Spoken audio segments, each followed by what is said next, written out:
Hello readers, I want to talk to you today about point of view in literature and how it can shape what we, as readers, take away from a story. Now we've talked about this in more basic terms before. Is a story in first, second, or third person? But I would like to go deeper. Once we've sussed out whose perspective a story or a poem is being told from, what's next? What else is there to talk about? Well, I think it's useful to remember that stories and poems don't just happen. They don't just suddenly, spontaneously exist. Creating them is work, and it's the result of a whole bunch of decisions made by a writer. So who is the point of view character or characters? What does that mean for the story? Ultimately, a point of view is an author's decision. So when an author chooses to center a story on one character, how does that change the story they tell? Would the story be different if it were centered on a different character? How does that point of view impact the way the story gets told? Imagine a rocket scientist with a mouse in her pocket, and they're going to inspect a spaceship under construction.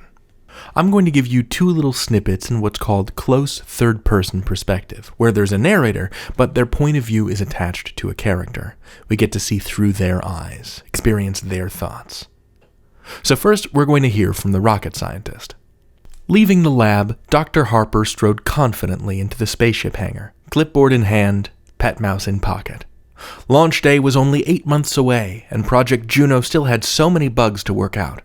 But she was certain that the tests she'd conduct today would help her solve the air filter problem.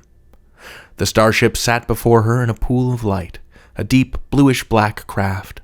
Once an idea that had lived only in her mind, but now it was a real physical object.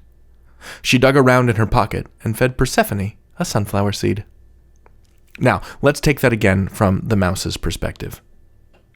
Persephone T. Mouse clung to the lip of Tatiana's jacket pocket as they passed from a small, cold room into a much larger, warmer, and brighter room. It had been 4 hours since she'd had anything to eat, and she was cranky. In the middle of the big, bright room was a big, bluish-black shape.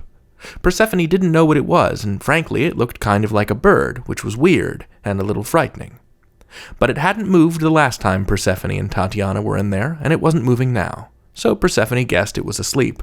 She chirped impatiently, and Tatiana gave her a sunflower seed. You see, the same things happen in each story. Dr. Harper goes from her lab to the spaceship hangar, and then she feeds her pet mouse a sunflower seed. But when we hang out with Harper's perspective, we get her thoughts, and we see what she thinks is important. But when we read from Persephone the mouse's perspective, she doesn't care about the spaceship, she doesn't know what it is. As readers, it's useful to ask how a writer is developing a character's point of view through a story. What are the abilities and limitations of a point of view character? Persephone the mouse is small. She can sneak through little holes in the wall or hide in the jacket pocket of a consenting human being. But Dr. Harper has, an astrophysics doctorate and opposable thumbs. She can open doors, design a spaceship, plan its flight trajectory.